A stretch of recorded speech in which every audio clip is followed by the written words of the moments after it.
Okay, it's Friday forecast time. This week can't come soon enough. Let's get to the kickoff. Forget about last week. Let's look through the front windshield, not the rear view. With Purdue coming to town. Sean, what do you think about the Huskers putting last week behind them? It's going to be tough, but I think it starts, Andy, with the start. And Nebraska, as you heard Scott Frost earlier this week say, we can't get down 14-0, 17-0, and in the case of last week, 39-0 at halftime.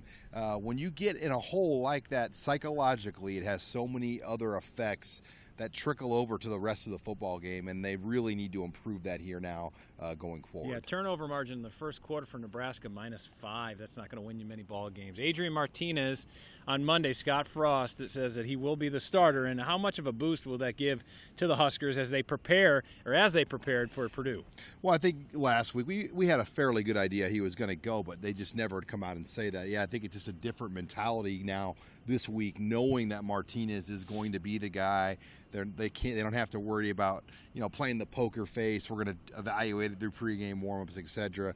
But yeah, and you hope last week he learned a lot from that experience in a tougher game like that. But being back at home for the first time on the field since Colorado, I mean, it's been a long time since Martinez has played on this turf here in Memorial Stadium. Let's talk defensively. The Huskers on Monday were saying they were close. They were just the little details. What does that mean when they say they got to clean things up? It's the details and technique and all that stuff.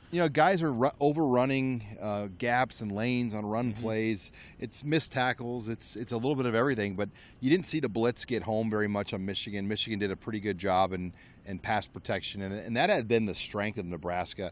When Michigan was faced with those 3rd and longs on this past Saturday, Nebraska's defense was not able to dial up the pressure and just the execution part of their defense, forcing more turnovers. Some of those things that if they could force a turnover too early in a game, that would go such a long ways, and they've just not been able to do that.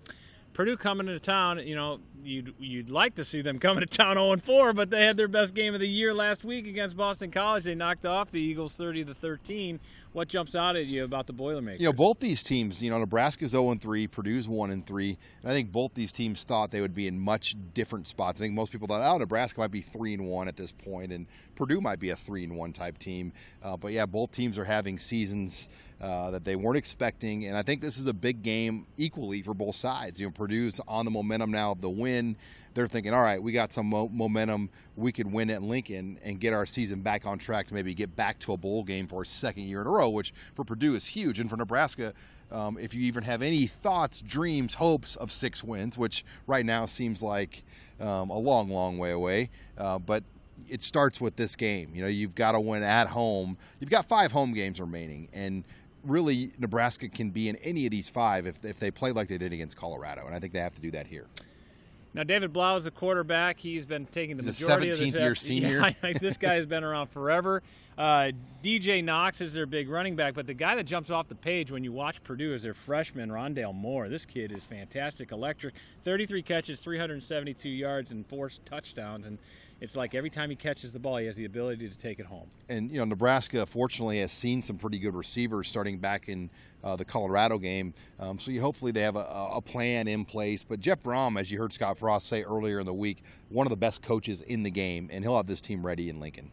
And finally, special teams and penalties. How do you clean those up? Scott Frost says it's not from a lack of attention because they really do focus in on these things. It just hasn't translated to production on the field. Yeah, it's want to, it's effort, it's the little things, the details, as Javon DeWitt said a week ago before the game against Michigan. But they've talked about it, and we have not seen improvement. In fact, I think you could argue things were worse last week than we've seen all season. So that, to me, Andy, special teams has been one of the biggest alarm bells of this season. Well, it's one of the reasons why the Huskers will be a home underdog against the Purdue Boilermakers. Boilermakers favored by a field goal. We'll see what happens. 2:30 kick on Big Ten Network.